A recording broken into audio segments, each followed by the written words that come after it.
Welcome in to the Arrowhead Addict podcast, Thursday edition. My name is Patrick Allen.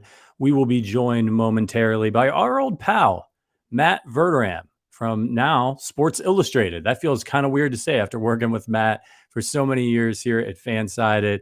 But we were able to get him back on the show for a little guest spot. What's up, Doug in Kansas? As the YouTube crew is firing things up.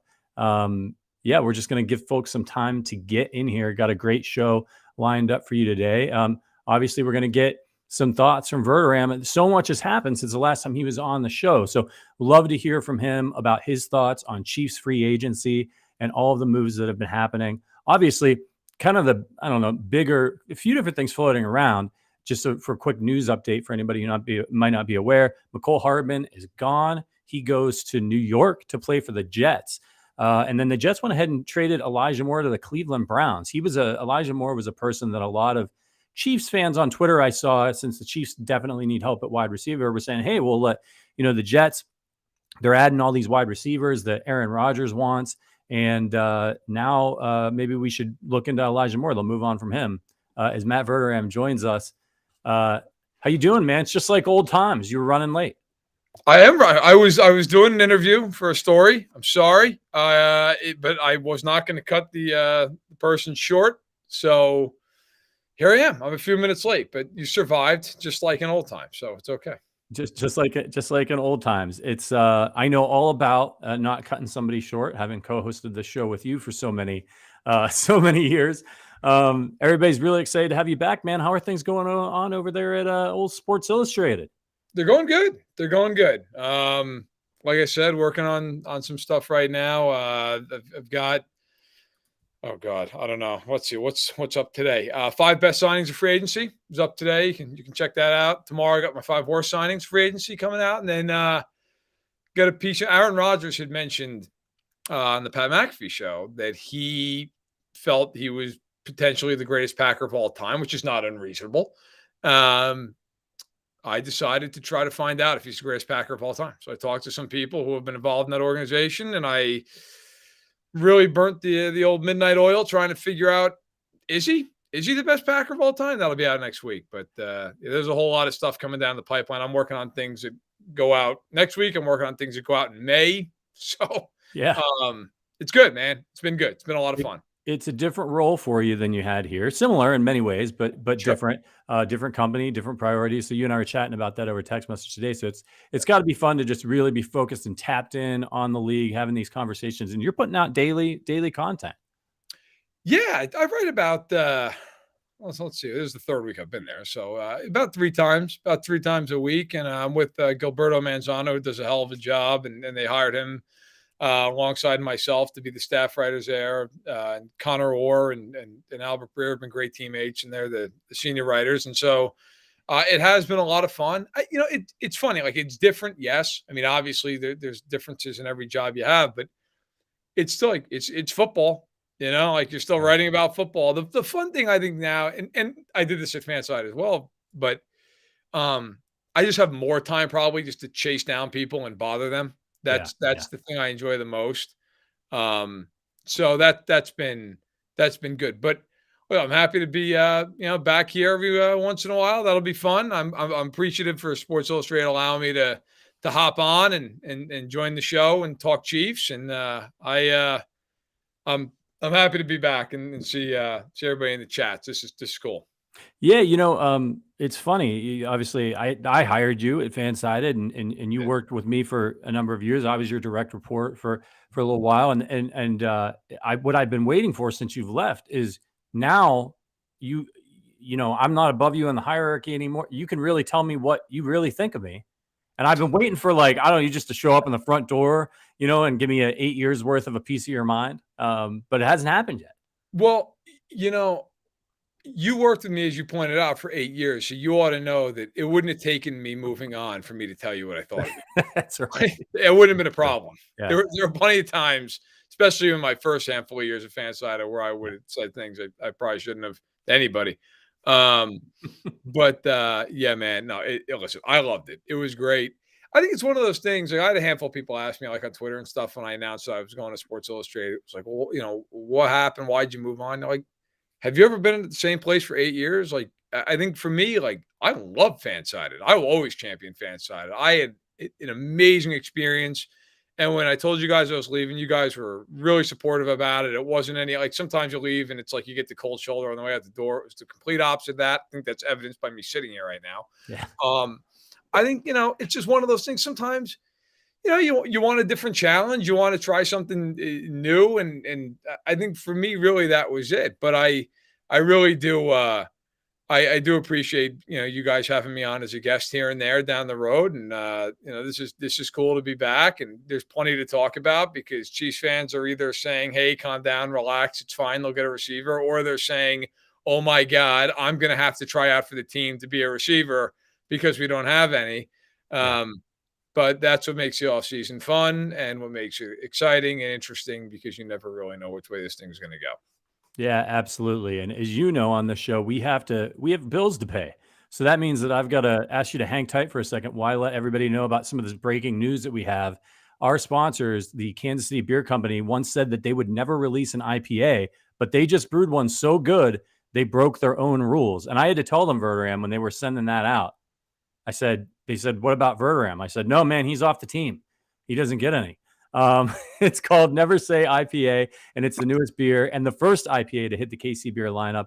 The beer is a celebration of German and American brewing traditions using both German and American hops, as well as German malt and yeast. This beer is so refreshing and aromatic, you have to try it. It's another great beer from the award-winning brewery with such a terrific lineup of brews. So whatever type of beer you're into, KC Beer Co. has a style for you. Look for the red KC Beer Co. cartons in your local store and support the Arrowhead Addict podcast by supporting KC Beer Co. You need to do us that favor, Verderame. Now that you're not on the team anymore, you need to at them on Twitter and say, "Hey, I heard about your beer on the Arrowhead Addict podcast." Get us one more. All right, business is out of the way, but thanks to our sponsors, KC Beer. So look, I'll add this for them, by the way, because this is legit. This actually happened yesterday. Yeah. So for my super followers on Twitter, I did a kind of like we do here. I did a happy hour, right? I did a virtual happy hour and just kind of went on, took questions, and we chatted and talked. And I decided I had to go to Target yesterday. So when I ran out, there was a line in Kugel Summer Shandy. Like they just started putting it out, and I love that beer. Yeah. Now it's kind of ironic that it's out on March 22nd. It's about 20 degrees out. But I was like, what the hell? Like this will make me at least feel like it's summer. So I grabbed a 6-pack and I pulled it out. I'm going to bring it down for the happy hour. And Maisie, who I would have had appear on here, but she's not home right now. Yeah. Maisie goes, "What are you drinking that beer for? Where's the one with the football on it?" And of course, she was referring to the Arrowhead Red Lager from KC Beer. So KC Beer even has my 5-year-old daughter in its pocket. That's nice. That's nice. I still have a few of those Arrow Red Lagers. I hit one up the other day. So much to talk to you about. So much has happened since the last time you were on the show with the Chiefs and free agency. Hell, man, you're sitting in a prestigious seat right now because in consecutive weeks we had Jason Reed from ESPN and Anscape sitting in your chair, and then last week Melissa Etheridge. So a little bit of a downgrade. It's a big downgrade. Yeah. We went Jason reminds me a lot of you. Just the football knowledge that guy has. He's a great guest to have on. Melissa, incredible knowledge of the Chiefs. Obviously, she's a huge fan, but she's not like a pretender. She's not like a Mahomes bandwagon fan. She was talking about Bobby Bell and those boys. So, but let's talk about the Chiefs now. Free agency so far, lots have happened. Additions of Juwan Taylor, Charles Omenihu. I think that's how you say it. Omenihu, that's it. That's the first time I tried to say it out loud. Pretty close, not bad. Drew Tranquil and Mike Edwards obviously said goodbye to Juju Smith-Schuster, Orlando Brown, Colin Saunders, Frank Clark, and retained Derek Nottie comes back and Nick Allegretti. I guess the first thing I wanted to ask you about was the Juwan Taylor move and the Orlando Brown Jr. departure. I've seen Chiefs fans going either way on this. I've seen, Bengals fans think they just got the fleece of the century. Not only did they get an all-pro in their view, left tackle, the Chiefs got a guy who doesn't play left tackle and is like a terrible run blocker. So what's your thoughts on that move for the Chiefs? Well, I mean, look, I think I think it's just a different type of player, right? So Jawan Taylor comes in at 4-80, and I've had a handful of people say, well, what, they 4-80 for Jawan Taylor, but 4-64 for Orlando Brown. It's like, well, yeah, but the Chiefs actually offered Orlando Brown like 5-91 last year and didn't take it. And like I was texting somebody in the league right after Orlando Brown signed and the terms came out with Cincinnati, and the person who I was speaking with, or was texting with, was like, I feel for the kid. Like he ended up losing a lot of money throughout this whole process. I mean, the Chiefs offered him significantly more than the Bengals did. Now, that was a year ago, that offer. Okay. And I'm not sitting there crying in my soup for Orlando Brown. Man's going to make a generational amount of money. He's okay. I think ultimately the Chiefs are going from one guy who had to go from right tackle to left tackle to another one. But I think the difference is Brown, you always knew he could run block because of his time in Baltimore. The question was always going to be how much of a natural pass protector can he be at left tackle? With Jawan Taylor struggled early in his career for Jacksonville. Really played much better the last 2 years. He's a much more natural pass protector. When you watch him, he's got really good feet. He's more agile. He's not the big mauler that Brown was in the run game. And I think that's where they may struggle a little bit, is running behind him. But I don't know that if you're the Chiefs, you really care, because let's face it, the way they run the ball, first of all, it's sparingly. Second of all, like, they've got a great interior. And if Niang plays right tackle, he's a good run blocker. So I think if you're Kansas City, you're probably pretty happy with the trade-off. I mean, ultimately, Taylor's the better pass protector. And if you're Kansas City and you have your left tackle, like what would you rather have? Right. So yeah. I think it's probably a better fit. And you get certainty instead of tagging Brown, which has only, of course, been for 1 year. You now have the certainty of, okay, you've got a 4-year deal. And really, if you look at it, it's a 2-year deal with some wiggle room in the 3rd year, and then basically a team option in the 4th. I saw conflicting things about Taylor. I was reading the ESPN article. I don't have the numbers right in front of me, but they were saying, and everyone's got their stats and their advanced metrics, right? Right. And that article was the ESPN. Their stat is pass block win rate. Yep. They were really high on Andrew Wiley as a pass block win rate guy. They were. They were not high on Taylor. Which was interesting. But then you see other stats out there that like, oh, well, he only gave up pressures on like 2% of his dropbacks or something like that. So if you're a fan out there and you're seeing all this stuff and you're seeing, well, PFF had him as the worst run blocker and all of these pass block win rate. Like, how do you make heads or tails of that if you're a Chiefs fan? I don't, because I don't care. I think, look, the reality is like, and this, I always laugh to stuff. Like if you look at ESPN and then you look at PFF and you look at their grades for specific offensive lines, and then, into the minutia of the offensive linemen one by one, like they vary wildly. Now, my question is like, how is that possible? If you're all looking at the same film and this guy won or lost, like how does it all vary? Because your grading criteria is different. You might see one thing and another guy sees another. The other part of it too is like, if you're not in that building, you don't know exactly what everybody's assignment is. And maybe there was a call made and you're supposed to slide. My feeling is this. If you ask people in the league, I think most people feel like Jawan Taylor is a good tackle. I don't think anybody feels like he's an elite tackle. I don't think the Chiefs are signing him thinking he's an elite tackle. I think they feel like he's a good tackle with upside. I think his career kind of bears that out. His first couple of years, he struggled. Now, I would also argue, look, this is a guy who over his last 3 years played for 3 different coaches. Okay, like that's a lot. Andy Heck's one of the best O-line coaches in the league, but I think anybody would tell you that. And I also think with the Chiefs too, like, and this isn't even like just a Chiefs take, but I think it's just reality. Like Brett Veach has kind of earned the benefit of the doubt at this point, hasn't he? I mean, at some point, don't you just kind of go, yeah, he probably knows what he's doing. I think Taylor's a good player. I think he's about the level of player that Brown is. I just think they're a little bit different. I think Brown's a better run blocker. I think Taylor's probably a little more nimble, a little bit better of a pass blocker. I think there's going to be games where you get frustrated with Jawan Taylor, and I think there's going to be games where you're really happy with him. And I think that sounds a lot like Orlando Brown. She's won a lot of games with Orlando Brown. I think they'll win a lot of games with Jawan Taylor. We had a conversation on the podcast the last couple of weeks about everybody. So Aaron Wilson was when the Chiefs were supposedly in the Laramie Tunsil sweepstakes. He had a report and he said, "Hey, just because the Chiefs put out that they want Taylor to play left tackle that could be a little bit of a smokescreen if they were trying to trade for Tunsil. Now Tunsil's been re-signed, and that's probably off the table, right? And it would be a lot of money to pay for a potential right tackle." But do you think we're in an era where the Chiefs and other teams may not be looking at the left tackle like is the you can't pay a right tackle. It's not as important as left tackle with the way that teams rush now and they move pass rushers around. And further to that, could you see a situation where maybe the Chiefs have their eye on a left tackle in the draft and they don't know if they're going to be able to get them, but they have assets to maybe move up? Could you see a situation where Brett Veach says, "Hey, yeah, I don't mind paying this guy a lot over at right tackle. I can keep him there and I can move up and get a left tackle I really like on a rookie deal, but I don't know if it's going to work out. So I'm doubling down."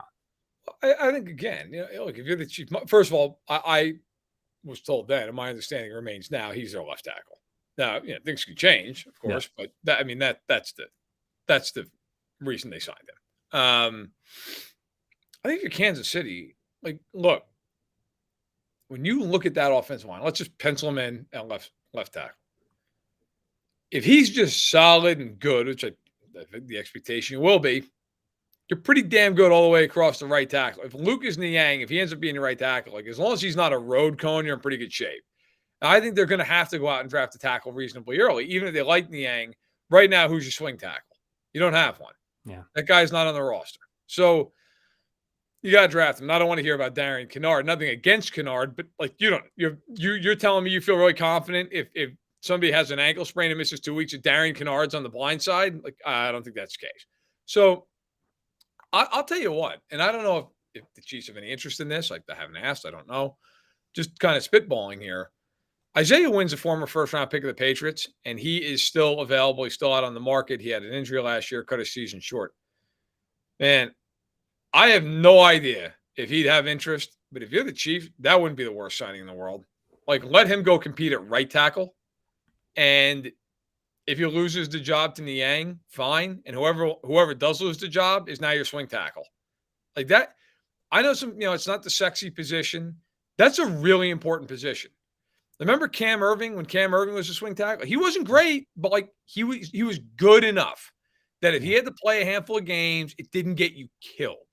So, also one of the great teammates of all time, by the way. Nobody was more excited on the sideline than Cam Irving. But yeah, I think that's something to watch. I think the Chiefs are going to have to add another tackle. Maybe it's a vet, maybe it's a rookie. But clearly they're going to have to do some work there because they don't have that swing guy. Yeah, and we're going to talk about the whole receiver thing in a little bit here, but I wanted to ask you about kind of the defensive side of the ball, because when you look at some of those additions after Taylor, you're adding a pass rusher. You're adding Drew Tranquil, which I think was a surprise for a lot of Chiefs fans, given the investment that the Chiefs have made at the linebacker position. You add Mike Edwards. Obviously, you're losing Juan Thornhill as well. But do you think that Brett Veach is really maybe sort of turning his attention to continuing to improve this defense? I've wondered if after last year and winning that with the offense that he won with, he's even more emboldened with, as long as I have competent offensive football players around Patrick Mahomes and a good line, I can score points. So I need to stock up on defense. Yeah, I mean, look, so I can tell you right now that they were surprised at the market for Tranquil. Like, talking to people after that signing, they were surprised that 1 year and $3 million upwards of $5 million. Like, I think there was a thought from a lot of people in the NFL he'd get a multi-year contract. I mean, he had 144 tackles, 5 sacks. He's really good in coverage. You had him with Gay and with Bolton, and that is and Chenal. I mean, that is a very formidable second level. And Mike Edwards was a guy who started all year long in Tampa last year and is a very good third safety. He was on that Super Bowl team that beat the Chiefs. And look, I think he and Cook are going to kind of battle it out to see who starts, and whoever doesn't is a hell of a third safety. The Chiefs, to me right now, you talked about Amenahu earlier, right? You have him and Karlaftis on the edges. They brought back Wharton. They brought back Noddy. kind of have a little rotation there next to Jones. Of course, Dana can move around all over. He's a movable chess piece. Same thing with Amenahu. But really, man, like, I think if you're Veach, and I did a spaces on this today earlier on Twitter. The receiver thing it's real, but like it's also kind of overblown in my opinion. I understand they only have 3 guys on the roster right now. They got to add 3 more. I think it makes sense to bring back Justin Watson on a 1-year deal. I know some people don't love that, but the reality is, look, Mahomes trusted him. He knows the system. He can play some teams. You need guys on the back half of the depth chart like that too. Like, not everybody needs to be a number 1 receiver. Watson fills the back half of the depth chart actually pretty well. So if you bring him back, they have him and MVS, and you have Sky Moore and you have Tony. And my whole thing is like, look, guys, like, you have wide receiver 1. His name's Travis Kelce. Like, Travis Kelce is the number 1 wide receiver. Okay. He has more receiving yards than anybody in the world since 2016, more than any wide receiver. So you have him. The big risk is you're banking on Tony, who is immensely talented, but he has an injury history. So, like, you don't know, is he going to play 15, 16, 17 games? Is he going to play 8 games? That's a huge question mark. And then you have MVS. MVS is fine as your 3rd option. Sky Moore is fine as your 4th option. If they bring back Watson, he's fine the 5th option. I think the Chiefs will bring in 1 rookie, and I think they'll bring in 1 more vet, in addition to even if they bring back Watson, whether that's Hopkins or it's Beckham or somebody else, who knows? We'll see. I see somebody asking me, is Mike Evans a possibility? Yeah, I think it's a June 1st, post June 1. Yeah, because then the Buccaneers save a lot of money by trading him. Right now, they'd eat a lot of money by trading him. But like, I would point to, and I did this again, I talked about the show on Twitter. There were 2 games last year I keep looking at that Chiefs fans should, I think, realize and pay attention to. And I'm not saying it's ideal, you don't want to do this all year, but they played the Chargers last year on Sunday Night Football in LA. Yep. And they did not have Juju. They did not have Tony. They did not have Hardman. And they still lit up the Chargers for 30 points. And Mahomes almost threw for 10 yards an attempt in that game. It didn't matter. Moore came in and played well. Watson came in and played well. They lit the Chargers up all night. And they didn't have any of those guys, any of them, playing receiver. Then we all know in the AFC Championship game, they're throwing the ball to Marcus Kemp late in the game. Right. None of it mattered. Still won. He threw for well over 300 yards. They beat a really, really great Bengals team and an excellent defense, coached really well. Do you want to make a living doing that every single week? No, and I think that they won't. I think they'll add some guys here. But I don't think the sky's falling. I keep seeing this national conversation of like, well, who's the number 1 receiver on the Chiefs? It's Kelce. Yeah. That's who it is. They're trying to get a number 2. They're not trying to get a number 1. They have their number 1. He's number 87. Yeah, I mean, this is a team, I tweeted this out earlier. You know, people are panicking a little bit. The Chiefs signed Jerick McKinnon in June last year. They did. They didn't get Kadarius Toney until the end of October, just before Halloween. And those guys down the stretch, well, I mean, you know, McKinnon the whole year blocking. Right. He was the 4th leading receiver on the team.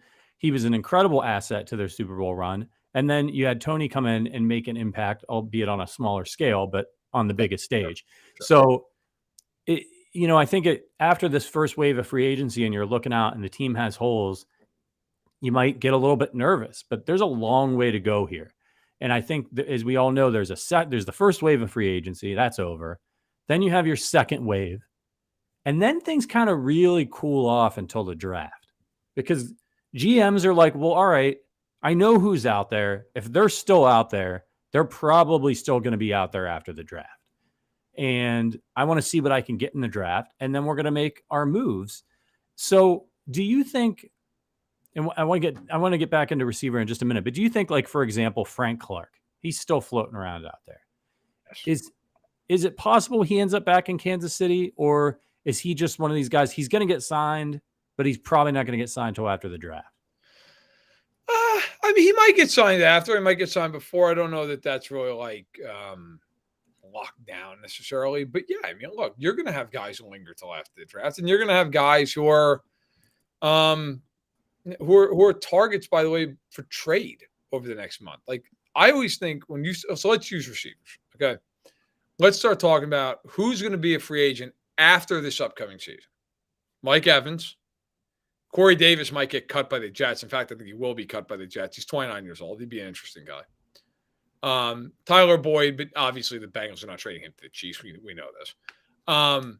You look at a guy like Kendrick Bourne in New England. I don't know that he'd be traded out of there. I think they kind of need him, but he had a weird usage rate last year in New England. But there's a lot of guys, like if you start looking, okay, that like makes sense. Like, okay, so a guy like Laviska Shenault in Carolina. Would Carolina move him at the right price? Maybe, maybe not, but maybe at least worth the phone call. Van Jefferson with the Rams. By the Rams are unloading everybody and their mother. Okay, like Van Jefferson, interesting. Maybe make a phone call there.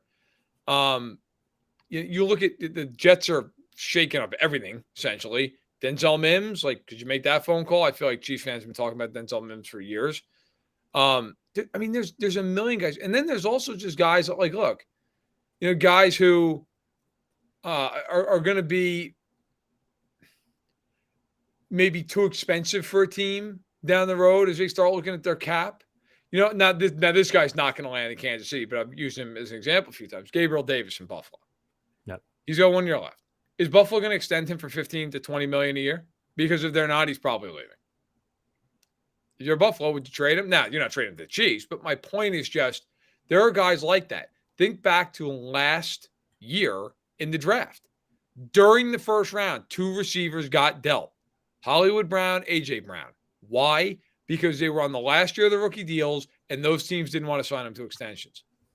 So I think, like, to me, that's the kind of guy that you're looking at and going, okay, like, what would happen if we made if you're from the Chiefs' perspective, what would happen if we made that phone call? And maybe you get nothing out of it. I'll give you another guy, okay, that I actually think is really interesting because they have a ton of big contracts, and they just signed another one in free agency. Brandon Ayuk. Are the Niners going to pay Brandon Ayuk? Yeah. Because I got to tell you, if they're not, I'm absolutely making that phone call. What's it going to cost? Is it going to cost my first round pick if I'm Brett Veach? Is it going to cost a mid-second value? Maybe it's like you give up a second, and a fourth or something to kind of add into it because obviously the Chiefs aren't drafting in the middle of the round.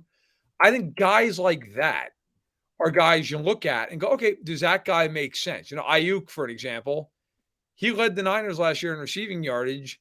He had 1,015, 78 catches, 8 touchdowns. And can you imagine what that guy would do with Mahomes? Yeah. So those are guys, too, that aren't free agents, but, like, you can make a phone call on them. Yeah, and one of our listeners here, Mark Johnson, said, you guys are missing the point about last season. The point about last season is not what we were able to do with what we had. It's imagine what we could do with a number 1 to take the receiver off Kelsey. I don't know if I agree with that. I don't need to imagine that. They used to have Tyreek Hill. I know what happened. I also know that nobody else did anything when they had Tyreek Hill. Right. I think Patrick Mahomes was a better quarterback last year than he has ever been in his career. He was making things happen with guys. He was, all those years. Remember who did Tom Brady had? Obviously, he had Welker and Gronk. But he was making a Deion Branch. Who were some of the guys that Manning was throwing to? I mean, first of all, in New England, Rashae Caldwell, David Patton, yeah. You had Givens. Yeah. You had, you had Malcolm Mitchell, Danny Amendola. You just keep going. Just keep on, go all the way down the list. How many times did he turn a running back? Shane Vereen. Yep. James White, guys who just would catch a million passes. I understand the point that's brought up, and it's a fair one, but I also think at the same juncture, look, like realistically speaking, I don't know that you can look at that and go, yeah, you know what? If they don't have a number 1, all of a sudden now all the pressure's on. I mean, the Bengals have 2 number 1s, and they scored 20 points against Kansas City. Sometimes I do believe if I'm the Chiefs, I'm thinking to myself, Mahomes can elevate a lot of these guys. And they're paying him a fortune, by the way. That's fine if they want him to do that. We've got the number 1 guy. We've got Kelsey. But if you're Kansas City, you're sitting there thinking, okay, if we've got that guy, we need to just kind of have an ensemble cast around them because we've got to pour investments into the defense because Mahomes can't help the defense. When they're out on the field, like that's their job, and Mahomes is sitting there getting ready to go back out. So to me, it's always like that defense has to be what you build up. Because the offense with Mahomes, as long as he's got time and he's upright, they're always going to score points. Always. You have to be good defensively. And I think Veach understands that. And that's why you've seen such a heavy investment the last couple of years on that side of the ball. I agree. I think the defense is what it's all about for this team. Now, look, I don't think the Chiefs should get arrogant and think just because they got Mahomes and Reed, they can put you and me out there and still score 30 points. But I do think it's really smart the way they're managing the team, and they should be emboldened after what they did last year with the guys that they did it. And I think you're seeing that inform their strategy this year. Now they got to keep getting the draft right. They got to keep being smart with the salary cap. But when we look at the guys, and as our pal Zach Best mentioned in the chat, he said, hey, well, the Patriots went undefeated with Randy Moss, and they did. I don't think any of us are saying we don't want the Chiefs to get really good receivers where they can. But maybe that guy ends up being Sky Moore. They've got to pick their spots. But the Patriots always found ways to win, and they would reinvent that team. They did the two monster tight end things with Gronk and Aaron Hernandez, and people were all scrambling around trying to figure out how to stop that. They played small ball with Wes Welker. They used Gronk. Then they did the Moss thing, and Brady was throwing for 50 touchdowns. So like when you have a quarterback like the Chiefs have, you can do those things. You can be a chameleon. Yeah, by the way, can I just make a point to that? Yeah. How many Super Bowls did the Pats win when they had Wes Welker? I don't know. 0. How many did they win with Randy Moss? Oh, they didn't win it. It's 0. Yeah, that's a good point. Okay. Yeah. 0. All those years they had all those great weapons for him to throw to. By the way, there's those 2 tight end sets. Yeah, they won 0 with it. 0. Okay. Gronk won. Gronk won 3. When Aaron Hernandez was on the team, and obviously that was cut short for legal reasons. Yeah. 0 is the answer to that question. You know why? Because they weren't that good defensively. That's why. Okay. Yeah. My whole thing with this is not to go out and get guys. I mean, the Chiefs just won a Super Bowl a couple of years ago with Tyreek Hill and Travis Kelce. Like, obviously, it can work that way too. But I've always argued this. So think about Mahomes' career in KC, right? So let's just take away the rookie year where he didn't play. 5 years, he's the starter. The 5 years he's the starter, they've won the Super Bowl twice. What was the common thread with those 2 years? It was the 2 best defenses they had. Yep. That's the common thread. The first year he's the starter, it was probably the best offense they ever had, right? They don't even get to the Super Bowl because they can't stop anybody. Then they go out and they invest in the defense and they win the Super Bowl. The following year, getting a little bit older on defense in some spots, guys like Anthony Hitchens. Dan Sorensen's got to play more. Neiman's got to play more. Defense is okay, but it's slipping a little bit. Now, to be fair to that team, that was a really good team that just was ravaged by the time it got to the Super Bowl. Okay, but they gave a bunch of points to the Super Bowl. They lose it. The following year, the defense falls off a cliff, right? Age catches up. Just not a good deal. Defense falls apart. They don't get back to the Super Bowl. This past year, Chiefs make a ton of investments on defense, mostly through the draft. Defense by second half of the year is rolling. They win the Super Bowl. And by the way, I know in the Super Bowl, defense wasn't great. An enormous reason they won the Super Bowl is how great they were in the AFC playoffs. Yeah. Against Jacksonville and Trevor Lawrence, against Cincinnati and Joe Burrow. That is why they won the Super Bowl as much as any other reason. So to me, adding Tranquil, adding Edwards, look, you can make a real argument. And I wouldn't mind seeing them add a guy like a Dunlap back into the mix, like one more pass rusher. Man, the rest, if they do that, if they just add one more like rotational type of pass rusher, that defense is nasty. You look at that defense is nasty. Because you got to also factor in all these second-year kids are going to get be better. Right. Like, it's not like these guys are finished products. And by the way, even guys like Snead, like he's not a finished product. It's his 4th year. Yep. But all these kids, all the corners, Cook, Chenal, Karlaftis, and now you add Edwards, who's a real steady vet on the back end. You add in Tranquil, who's a really nice player. Kudos to the Chargers, by the way, for letting him go and signing Eric Kendricks, who was cut by maybe the worst defense in football. It's an interesting move. You get Tranquil, like that's phenomenal for the Chiefs. If that defense is like 12th in the league, good night. They're winning 14 games, right? Yep. So I think so far for the Chiefs, they do have to fill out the receivers, but I really like the off season for them so far.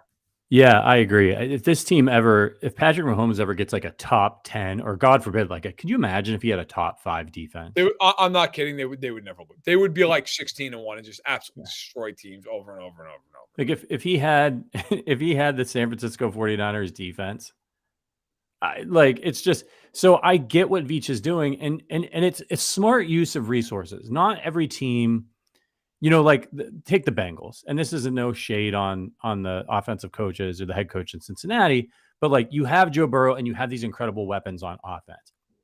That's great, right? But like not every team has an Andy Reid play caller, play designer who has decades of experience scoring points with all manner of quarterbacks, all manner of offensive personnel. And so you lean into where you're strong. And if you're Cincinnati, you're like, hey, we got these guys, we got to keep these guys on offense, right? That's what's going to work for us. Brett Veach knows what he has. He knows he's got a Hall of Famer in Mahomes. He knows he has a Hall of Famer in Travis Kelce, and he's got Andy Reid. So he can take those resources and be smart, give them good football players that fit their system. We saw it last year with the kinds of receivers they got. There was clearly a conversation about we want bigger receivers who are physical and who can help us block because this is the style of offense that we're going to run this year. And it worked. And they scored more points than they did with Tyreek Hill. Meanwhile, as you pointed out, they invested in the defense. They got younger, they got faster, they got better. So it's very exciting to think about them going into this draft because I honestly feel like, and we can finally dive face first into the receiver conversation. I really feel like they can go into this draft, and Brett Veach he can wait for the best player, the best situation in this draft, and a lot of these rounds, and really make this team well-rounded, deep, young, cheap, and fast.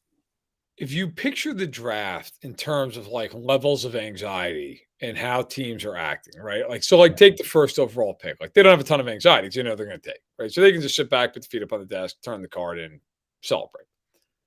And then you get to like that middle, that like soft underbelly of the first round, like the teens. And those are the teams I just picture like everybody sitting around chain smoking like it's the 40s, right? Like just like cigarettes between every finger and just ripping heaters because at that point, like they don't know who's going to fall to them. They're desperate to get back in the playoffs. They've got 1 year to turn around. Like maybe they might get fired. So like those are teams that are desperate. And then you have like those teams that are like 20 to like 30, right? Like those teams that are playoff teams, maybe get to the Super Bowl. But they're teams who like, they're like, all right, you know what? Some anxiety because how's the board going to fall? But feeling pretty good because we need maybe one or two pieces. And then you have a team like Philadelphia or Kansas City that I just picture them just like smoking cigars and like turning on the draft around like pick 15, being like, all right, what's going on? Yep. Like when you drafted as well as both Philadelphia and Kansas City have in recent years, when you draft that well, you have a stockpile of talent and young talent that you're like, look, we're in good shape no matter what happens. Now, obviously, you don't want to miss on a draft pick. You don't want to miss on an entire draft class because that's how you get in trouble down the road. That always catches up to you. Yep. They've drafted so well in Kansas City that you can look at this now and just go, oh, look, man, like we already have a ton of spots, not only filled now, but filled for years. Yeah. So it allows for the opportunity. Let's say, just for an example, okay, they really want to take a receiver first round. And Jalen Hyatt out of Tennessee is there because I think he might be. It's reasonable. If you're Brett Veach, you're like, great. That's like the one hole on the entire team. Let's take him. That's fine. And like you just move on. You don't have to sit there and go, God, we got 4 or 5 holes on the roster. What do we do? Which is the lesser evil to leave basically unaddressed? And then you're hoping it lands in the second round. The Chiefs don't have that problem. Like the Chiefs literally can sit there and just go, I don't know, receiver, cool, we're done. And everybody else is just competing. Now, that said, I don't think any of us thought last year that 8 rookies were going to be playing a ton of snaps, right? But they were so good that they were. And of course, the goal for Brett Veach is to find rookies who are good enough to compete right away and push veterans and all the rest of it. That's ideal. Yeah. But I think they're in a terrific spot, and that's evident by the fact that they're going to be getting fitted for rings here over the next couple of months. So it's worked out okay. Yeah. So let's talk about these receivers and who's out there. Now, as you pointed out, they've got 3 receivers under contract, that you can expect to play. They've got some other guys around. Yeah. you could roll out there and you could say, all right, they're going to go into the season. It's been reported they expect Kadarius Toney to be their one. So they're going out there with a receiving core of Travis Kelce, then you got Kadarius Toney, then MVS, and you got Sky Moore. And when you think about it like that, that's a pretty good starting lineup. Now, I know Toney hasn't done a lot in the NFL yet, but you can see the talent. And Sky Moore, you could see his talent last year. He also hasn't done anything. So I think probably the thing that has most Chiefs fans worried, Verderame, is the unknown element, right? They're looking at this group and they're like, okay, like I like it on paper, but Travis Kelce's getting older, right? You could see a little bit of a decline at any time. And then Toney could get hurt. And then if I don't have Toney, I've never actually seen Sky Moore do anything. And I've got MVS and I kind of know what he is. So that I can see the concern. So that means that people are having conversations about trading for guys like DeAndre Hopkins, trying to sign Odell Beckham Jr. And the third is the craze on Twitter that Justin Ross is basically the second coming of Jerry Rice. Yeah. He ran up a hill. Did you see it? He ran up a hill. I saw he ran up a hill. That's great. Yeah. I'm glad for the young man who can run up a hill. Hope always springs eternal in the Chiefs kingdom. You know, guys like Bobby Scipio, you know, we love a rags to riches story, as our co-host Adam Best was saying. What do you make of all of these conversations? Do you think the Chiefs should try to get DeAndre Hopkins or Odell Beckham Jr., or should they just draft some more receivers? I mean, I think they should try to trade for DeAndre Hopkins if they don't have to redo his contract. If they have to redo his contract, I wouldn't do it. Yeah. I would not do it. Odell Beckham, I'd give him a 1-year contract, and I probably wouldn't go above $10 million. And I got to tell you, here's the problem with that. When you sign a guy to a 1-year contract, there's nowhere for that cap hit to go. So you got to be able to fit it under the cap. And if I'm the Chiefs, I don't know. Like, do you want to do that? Do you want to do, or you're like, look, 10 million is way too rich. We're not giving him that. We're going to give him 6. Now, I don't think he would do that, right? I mean, McCole Hardman got 1 year up to 6. Maybe you come in with a base of 6 or 7 and you do incentives up to 10 or 11 or whatever it is. I think, but I don't think either one of those guys are like magic elixirs. I don't. Now listen, to be fair, both of them are tremendous talents. And if you just hit gold and they play 17 games and everything works out, sure, maybe. The Justin Ross stuff, look, I mean, God bless him. I hope it turns out, but like to sit there and bank on Justin Ross is insane. I mean, he hasn't done anything in years. He hasn't been healthy in 4 years. Right. Okay. And I'm going to say this too. It's a damn shame because if anybody saw that kid in his freshman year at Clemson, yeah, he was unbelievable. I remember watching him and literally thinking to myself, if he came out of the draft right now, he'd be a top 5 pick. He made Alabama look like a MAC team. It was unbelievable how dominant he was, but unfortunately, as happens in sports, and he got hurt. But you look at, like, I know our guy stationed there saying DJ Chark, right? Now, DJ Chark's interesting. And I like him. I think he's an underrated player. He's 26 years old. In 2019, he had 1,000 yards on Jacksonville. Okay. And then 2020, he had 53 catches for 706 yards and 5 touchdowns. Last year in Detroit, played 11 games, 502 yards and 3 touchdowns. Like, DJ Chark can play. He's not a bad player. Like, DJ Chark is a solid player. Is he a 1? No, he's not a 1. Is he a 2? Yeah, I think he's a reasonable. Look, he's probably on a really good raw. Like, he's probably a 3. But if you had him and MVS and Toney, along, of course, with Kelce, I think you're okay there. But I think for the Chiefs, a guy like Chark would make sense. But I understand concern over it. I don't understand the panic. Like, I do see people who are just freaking out. It's like, this is the same team that walked away from Tyreek Hill and Tyrann Mathieu and Travarius Ward last year and then boat raced the entire AFC, got the number 1 seed and won the Super Bowl. Like, I just think sometimes you have to let this play out. And I do think that there are options out there you could also trade for that aren't just named DeAndre Hopkins. I think by the time they get to training camp, they'll be fine. And you'll look at them and go, oh, yeah, I actually filled it out pretty well. Like, yeah, that's. I mean, we were having the same conversation last year about their corners. You remember that? Because, like, obviously they ended up drafting a bunch of corners, but we were all sitting here like, okay, so what are they going to do? Because Ward's gone and Tyrann Mathieu's now gone. Not that he was a corner, but he's gone. And we're like, okay, so they have Rashad Fenton and they have L'Jarius Sneed and they have who? And like we're all sitting there like, I don't know like who the hell they have. Like, what are they gonna do? Well, it turned out they drafted McDuffie, who everybody was high on, first round pick. And they're like, yeah, Joshua Williams and Jalen Watson, that's cool, whatever. Now, as it turns out, like playing every snap of the AFC Championship game, like it worked out. It was okay. I think Brett Veach is again earned the right. Like I just think he's shown he will figure it out. Yeah, it was a question about what you thought about the Hardman thing. Not like a massive contract, familiarity, obviously with the Chiefs. Yep.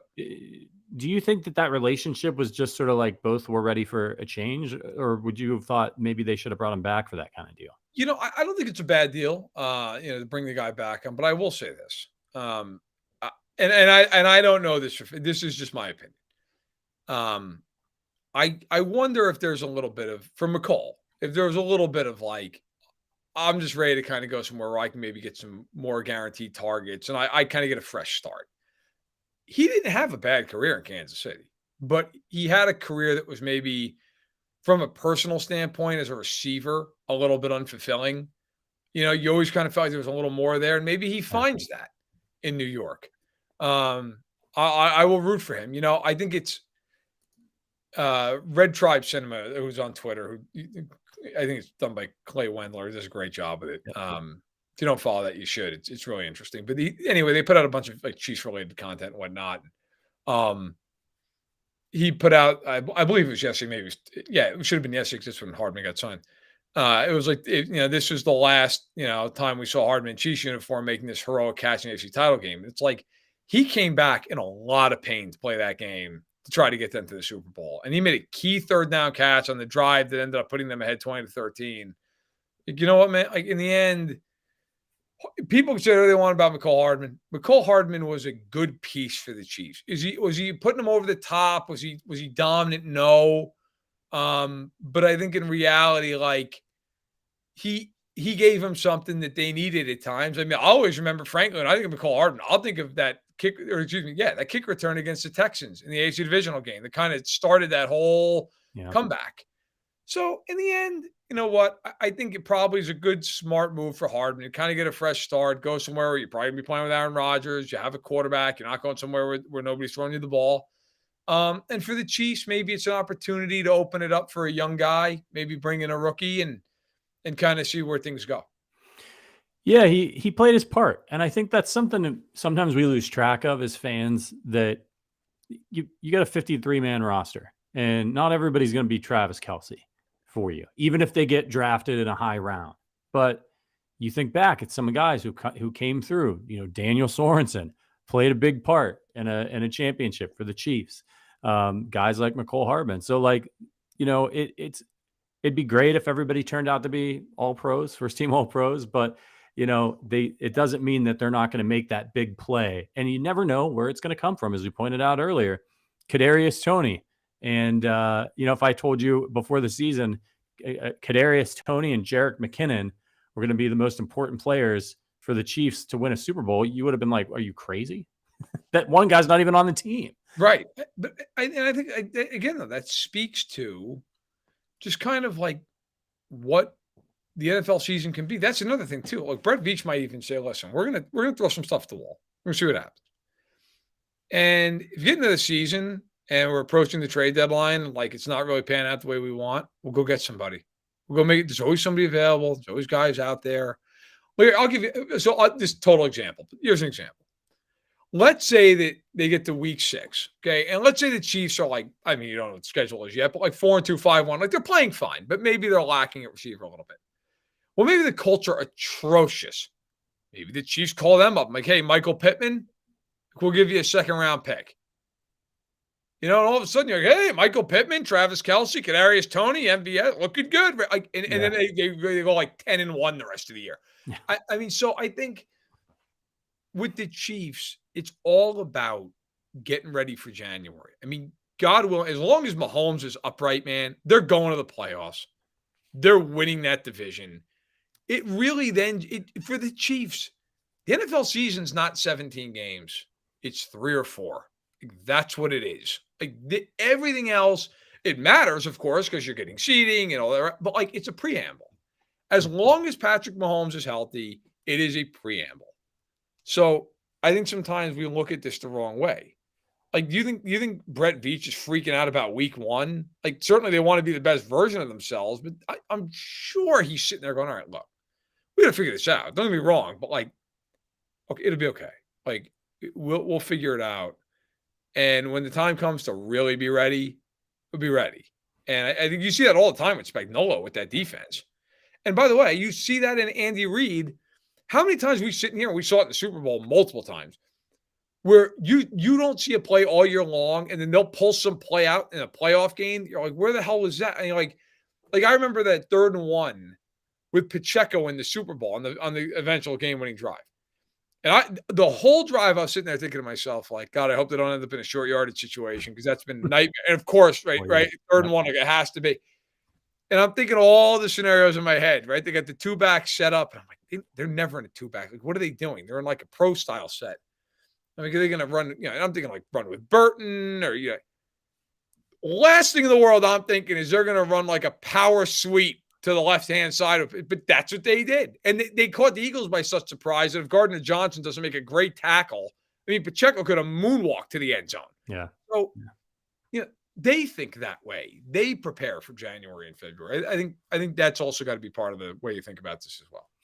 Yeah, it's about time to start shifting our focus towards those opportunities, and the Chiefs have many of them coming up in Kansas City at the NFL draft. And hopefully, Verderame, we can get you back sometime next month to help get us ready for that. But before we get out of here, I gotta say, man, I gotta ask you, because our opportunities to do this in front of a microphone have diminished significantly since you took your new job. Have you gotten your hands on any Girl Scout cookies yet? And what are your rankings there? So here's the deal. So I have not. I've been actively trying to avoid this, in the sense that I've decided, I got back from the combine and I looked at myself in the mirror and I was like, you, sir, need to lose 20 pounds, because I've drank and ate enough between the Senior Bowl, Super Bowl, and the combine that I felt like a stroke was imminent. So I said, you know what? So I've taken up, above all things, in the last month, I've taken up pickleball. I don't know if you've ever played that. I haven't. I'm familiar with it. It's the fastest growing sport in the United States, I think. It's beyond addictive. Yeah. Like, I went out and bought like a paddle and the whole deal. And at my gym, every day you can play from 8 a.m. to noon. And when I'm not on the clock for Sports Illustrated, I go there and I just get after, and it's a great work. It's a crazy workout. And now I'm to the point, like, I'm obsessed with being like the best person at the gym, which might take a little while, but I'm going to get there. I hope. But so my point is, I'm trying to be healthy. That all said, the rankings, no problem, because I've consumed many a Girl Scout cookie in my lifetime. So number one, no questions asked, tag along. If you're not into the tag along, which for those out there, like, what, like the peanut butter chocolate cookie, get out. Yep. Get out. You're a creep. Number two, I'm going with the Thin Mint. And the Thin Mint's got to go in the freezer first. Make it nice and cold. Yeah. Oh, it's beautiful. Yeah. Now, after that, I'm willing to have a discussion. I like the Samoas, at least I think they're still called. They're like the ones with like the coconut chocolate and the coconut. Yeah. They're really good. And then after that, it's all just whatever. Like the shortbread cookie's fine and the do-si-do's fine. But those are my top three. It's not even a question. Yeah, I think the lemon ones are really good too. They don't get enough love. But yeah, the tag-alongs are the GOAT. It's not even. It's like the Cinnamon Toast Crunch. Right, of course, yes. Yeah. The peanut butter sandwich cookies are really good too. I think those are my second favorite. I don't know if you ever came across those. No chocolate on it, but it's oh God, so good. Yeah, man, it's definitely getting in shape season. It's starting to get warm. Can't wear a hoodie every day anymore. So I got back from Indy. I was like, I'm gonna have to jump off my roof to get into my pants at this point. Like, this is not good. Okay, like, this is. Yeah. Man, when you're on the road for that long, I can't speak for anybody else. Maybe some of you out there are really disciplined when you're out on the road, but it's like, you have that tendency, at least I do. You're like, all right, I'm going to go out to dinner. And, I'm never the guy who's like, I'm going to get the grilled salmon with a side salad. I'm not doing that. Yeah.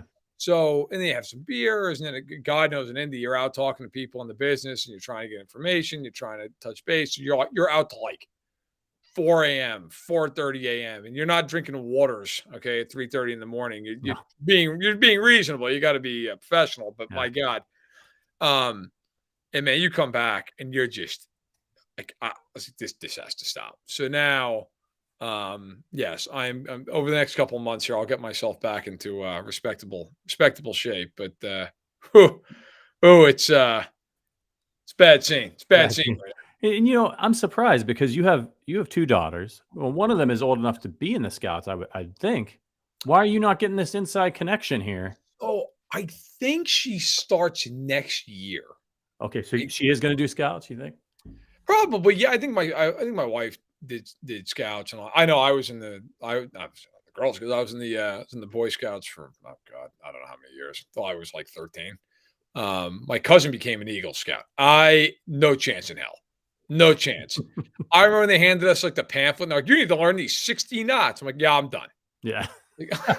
Being like as a kid, it was fun, like being in the Boy Scouts. That was cool. Like I like going camping, and like my dad was involved in it, and yeah, that was fun. Like I like doing the outdoor stuff. But then you got into Boy Scouts, and it became, at least for like the troop or whatever that we were in, it became like serious. It became like, all right, we're gonna, you got to check off all these boxes, and like some of them were like pretty fun, but some of it I was like, yeah, listen, I'm gonna go play NHL 2001. You boys, let me know how things play out With the knots. Yeah, like I'm not like if I'm tying knots in the summer, it's so I can go fishing. Okay, I'm tying on a lure. I'm not sitting there tying on, hey, yeah, look at this. I can tie I can tie my shoelace into 18 different knots. No, I'm not. There's no time for that. So, but yes, my cousin, God bless him, Eagle Scout. My uncle's an Eagle Scout. I dropped the ball there. Not me, man. Never my thing. Our guy Stacy in the chat says, "Where's the love for shortbread?" Shortbreads are good. Shortbreads are good. They're solid.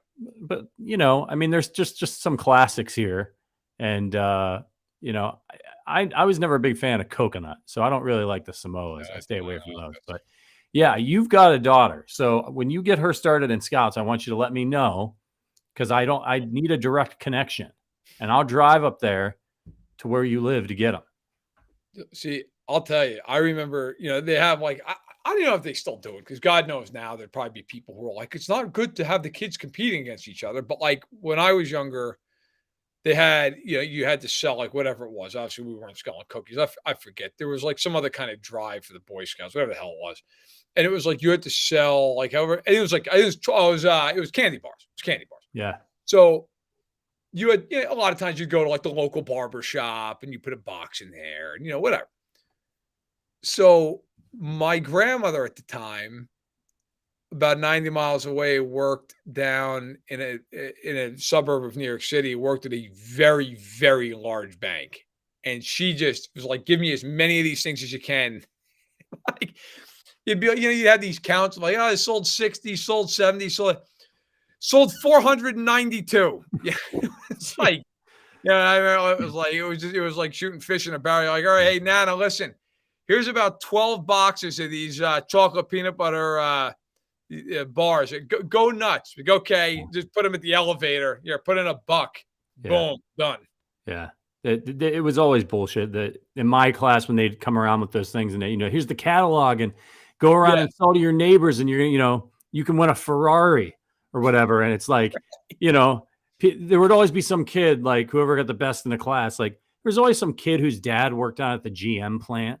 Yeah. There's like 1,000 people in there and they just put the box in the catalog in the lunchroom and we're like, oh yeah, I sold 30,000 units, and meanwhile I'm going and knocking on the 4 neighbors' houses and I'm like, would you buy a tin of popcorn, please? And I'm getting like a sticker set.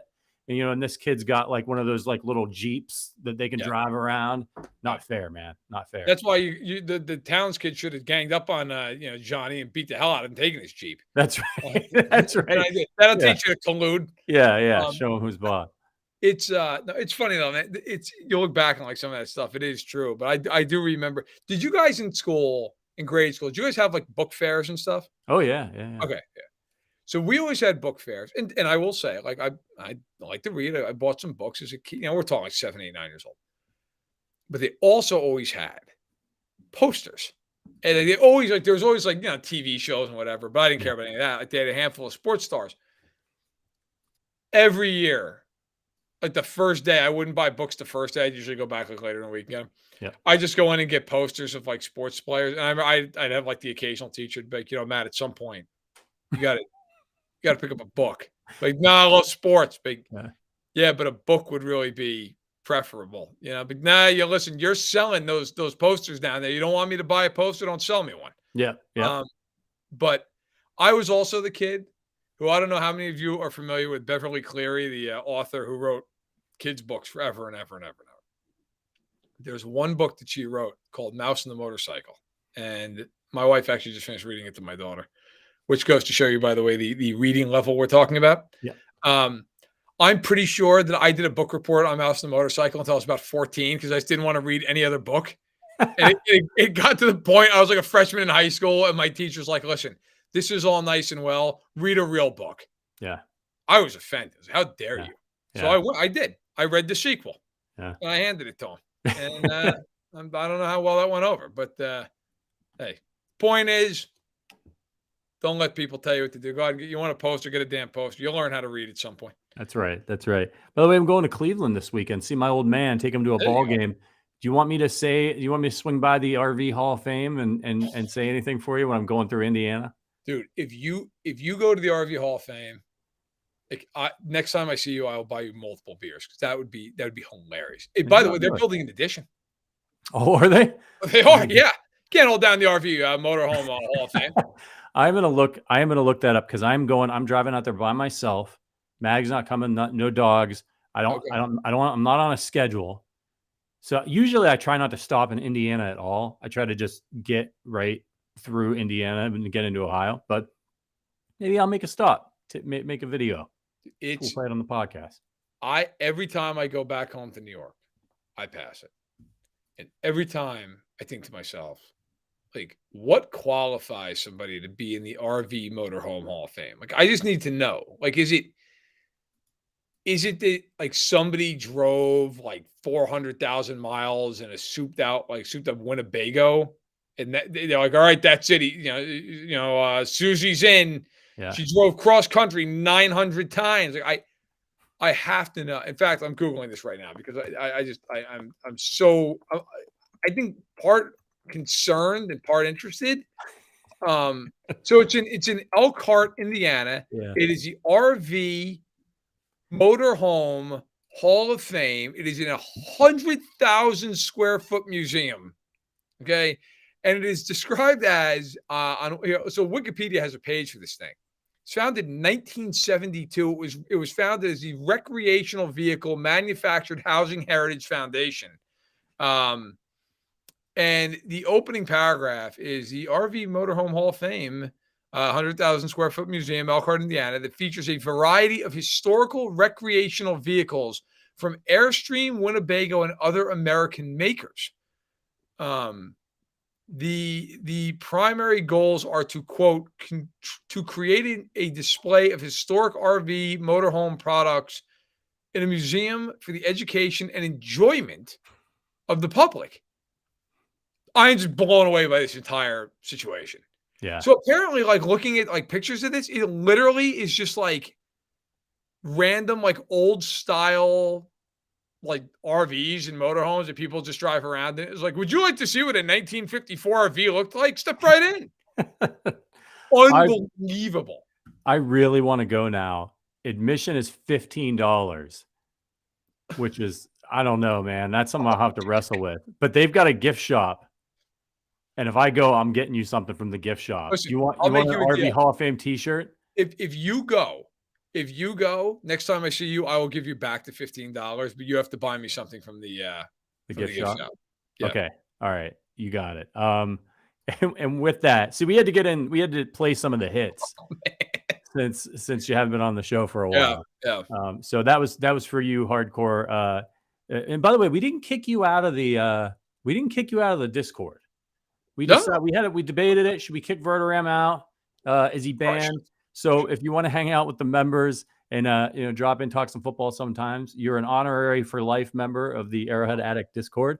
If any of you would like to become a part of our membership and support this podcast, check out the link in the description. And real quick before we go, like really, really quick, if you really want to support this podcast, check out FanDuel. Use the code Arrowhead. We got a bunch of NCAA games tonight. You get a no sweat first bet up to $1,000, $10 first deposit required. New customers only, 21 plus and present in Kansas. If you have a gambling problem, call 1-800-522-4700. See full terms at sportsbook.fanduel.com or in the description below. Really helps out the podcast if you go visit FanDuel and use that code Arrowhead. Bet you missed those, Verderame. All the phone numbers. I'm not going to lie. At this point, I was hoping it was that one where there was like you had to read off 29 different states. I have a gambling problem in Tennessee. Yeah. Call 1-800-TN-TN-TN7. Like that. Yeah. That was always my favorite. Yeah. Well, and really quickly before we go, Unknown Known 87 wants to know: are there any podcasts or videos that you're doing that they can follow moving forward? Of course, other than your appearances here on the Arrowhead Addict. Yes. podcast. Yeah. I'll be around occasionally here. I'll be popping in from time to time. It's not a regularly scheduled thing, but I'll definitely be around. You'll be able to catch me. So right now, the answer to that question is currently not at the second, because the SI's podcast, which is the MMQB podcast, they are kind of figuring out where to go. They had a restructure right before I came in, and so they're kind of figuring out what that's going to look like moving forward.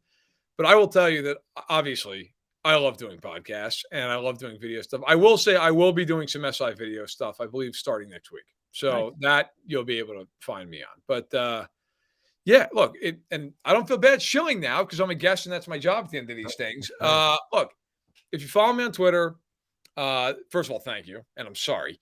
Secondly, you can be a super follower. I have weekly Friday chats with everybody. We go on, answer every question everybody has. We have a good time. We chop it up. We started, the first one we ever did was yesterday. We did like a Zoom, like a happy hour, like a virtual happy hour to school. We're on for an hour. Probably do one, at least one a month, maybe even more. If you're a super follower, and it's like $5 a month, which I get it. Look, $5 a month is not nothing, right? And you can spend $5 a month on something better than me. Maybe you get a cheap 6-pack, whatever. But if you miss that kind of content, you want to hang out and chat, and you're willing to part with $5 a month, I'm happy to do it. I appreciate the support. And then I will let people know on Twitter, like once the podcast side of it gets figured out at SI and we kind of figure out where all that's going, I'll definitely keep people up to date because I do miss doing them. Awesome. All right, everybody. Thank you so much for joining us here at the Arrowhead Addict podcast. We'll be back next week with our regular slate of shows. I don't know who's going to co-host with me next week. I got to get on that. Maybe one of you shoot me a DM. But it's really great to have you back, Matt. Hopefully we'll get you back on here sometime soon, talk about the draft. But until then, you can find Matt's work over at sportsillustrated.com and the MMQB, coming out with stuff every day. So check it out. For producer Richard, my name is Patrick Allen. And for our friend Matt Verderame, we'll see you next time. But until then, go Chiefs.